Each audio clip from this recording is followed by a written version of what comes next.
लॻो ऐं तव्हांखे ॿुधाइण घुरां थो त तव्हांजी क़यादत जो हिकिड़ो माण्हू बि पोइते न हो तव्हांजी क़यादत तव्हां खां अॻु में हुई ऐं तव्हां हुन जे बाद में हुयो त तव्हां यकीन सां सम्झो त जेकॾहिं ही तव्हांजा मसइला आहिनि ही तव्हांजी डू ऐं डाई वारी जंग आहे मरो या मारियो हिन खां पोइ तव्हांखे जेकॾहिं हिन जंग में तव्हां नाकाम थियो त यकीनन तव्हां नसलनि ताईं जो पासो लोड़ींदव जारी रहंदी जारी रहंदी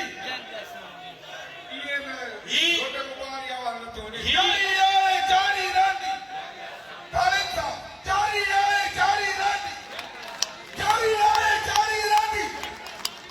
जंगी रात जारी रहंदी जंग असांजी जारी रहंदी ही असांजी ऐं तव्हांजी नस्ल जी जंग आहे कंहिं चयो हुयो त सियासतदान में ऐं लीडर में छा फ़र्क़ु आहे त पोइ हुन में इहो फ़र्क़ु आहे त सियासतदान पंहिंजे लाइ सोचींदो आहे ऐं लीडर नसलनि जे लाइ सोचींदो आहे ही लीडर नसलनि लाइ सोचींदा पिया ही फ़र्क़ु आहे त दोस्तो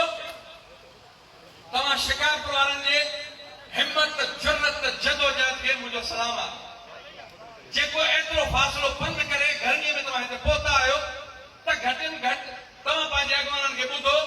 हुननि जो प्रोग्राम ॿुधो हुननि जो शेड्यूल ॿुधो ऐं उन ते अमल कयो त मतां तव्हांखे 6 तारीख़ ते पहुचणो न पए ऐं अॼु ई सरकार जा जो पासो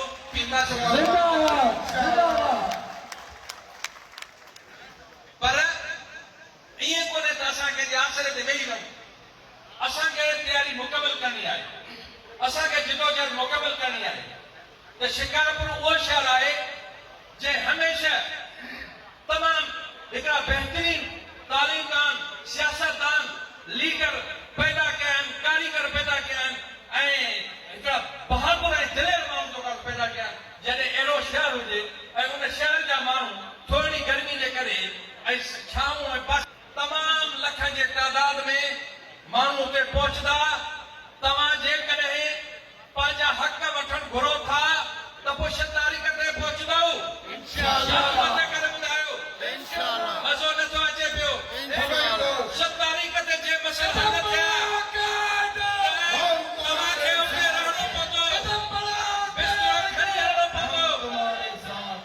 अवल शहर या वरी तव्हांजी हीसी जी क़यादत थींदी ऐं पोइ तव्हां कारकुन ते जेको आवाज़ थींदो तो बहरहाल शिकारपुर जे तमामु दोस्तनि जी